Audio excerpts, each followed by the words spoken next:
Si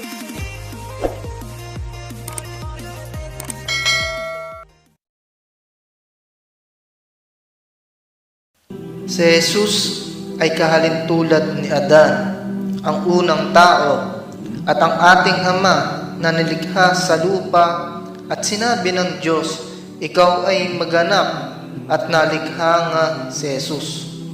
Mga kababayan, ito po ay napakahalagang pag-usapan sapagkat ito po ay may kinalaman sa kaligtasan at ako po ay magbabahagi lamang hinggil sa 10 dahilan kung bakit si Jesus ay hindi maaaring maging Diyos. Pang-10 dahilan kung bakit si Jesus ay hindi maaaring maging Diyos sapagkat ang Diyos ay hindi niya kailangang kumain, uminom, matulog at lalong-lalo na ho ang magdasal sapagkat kung siya ang Diyos, kanino naman ho siya magdarasal? Samantalang si Jesus, maging sa inyong Biblia, siya ay kumain, natulog, uminom, at nagdasal ho siya sa Diyos. Pang-9 na dahilan, ang Diyos ay maalam sa lahat ng bagay. Ayon po ito sa 1 John chapter 3 verse 20, ang Diyos ay nalalaman niya ang lahat ng bagay. Kanya hong nababatid ang anumang mangyayari sa mundong ito, sa kabilang buhay, maging sa hinaharap, at lalong-lalo na ho ang araw ng paghuhukom. Bukod tangis siya lamang ang nakakaalam. Si Jesus ay hindi niya alam ang mangyayari sa hinaharap at maging sa araw ng paghuhukom. At ayon ho sa Biblia na sinabi ni Jesus, ngunit sa araw na yon o yung araw ng paghuhukom ay walang nakakaalam maliban lamang sa Diyos.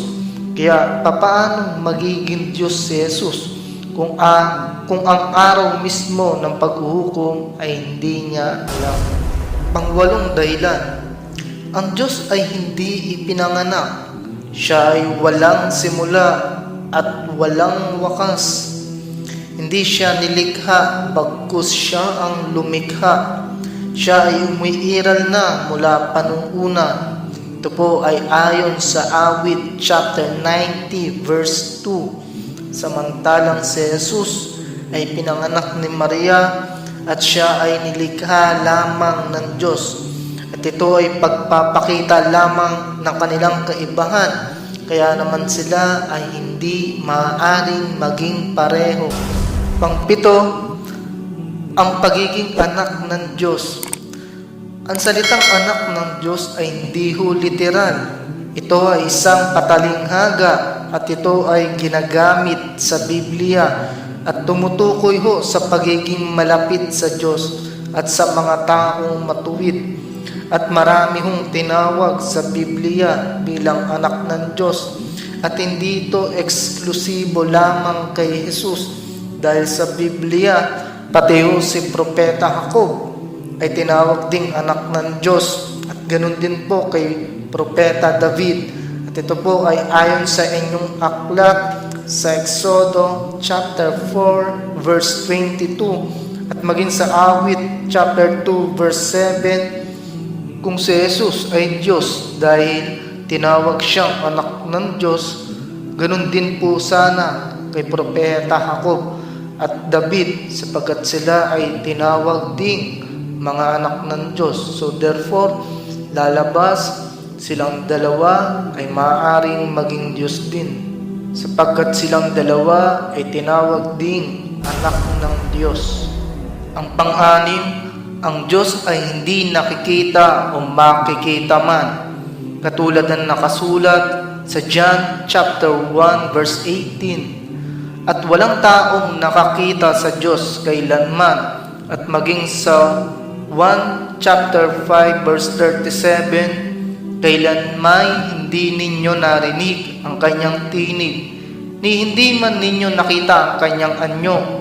Ito ay isang malinaw na katibayan na ang Diyos ay hindi maaaring makita ni numan At ito ay kabaliktaran naman ni Jesus, sapagkat siya ay nahawakan, nakita ng mga tao, kaya katotohanan siya ay hindi maaaring maging Diyos. Sapagkat kung taglay niya rin po ang ganitong katangian, ay hindi rin sana siya makikita ni numan.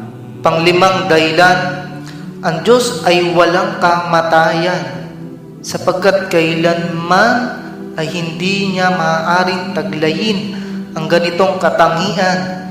Hindi po siya mamamatay kailanman, at siya ay mananatiling buhay, dahil ang Diyos kapag namatay ay hindi maaaring maging Diyos, at hindi niya sasalungatin ang kanyang katangian, dahil ang Biblia mismo ay nagturo sa atin kung ano ang Diyos. Ito po ay ayon sa 1 Timoteo chapter 1 verse 17. Ano po ba ang Diyos?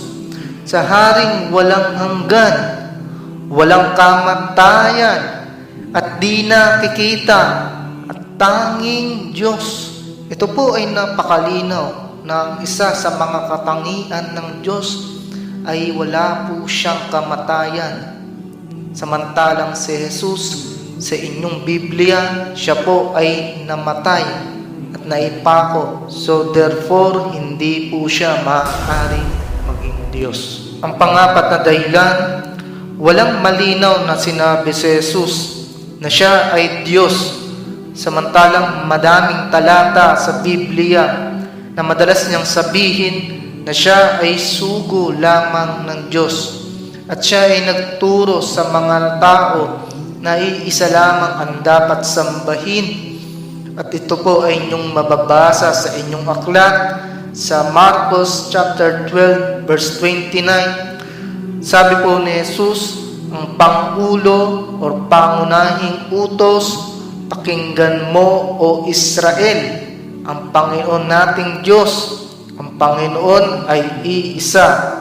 Ganon din po sa 1 chapter 17 verse 3, na makilala kanila na nag-iisang Diyos na tunay at siyang iyong isinugo sa makatwid bagay sa Jesucristo.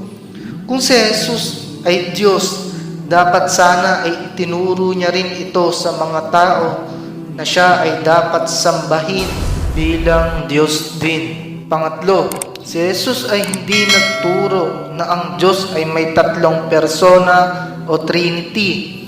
Ang doktrinang ito na pinaniniwalaan ng maraming Kristiyano sa buong mundo na siyang tumutukoy sa pagkakaroon ng tatlong pagka-Diyos, magkakaiba at magkakahiwalay na persona ng Diyos, ang Diyos Ama, Diyos Anak, at Diyos Espiritu Santo.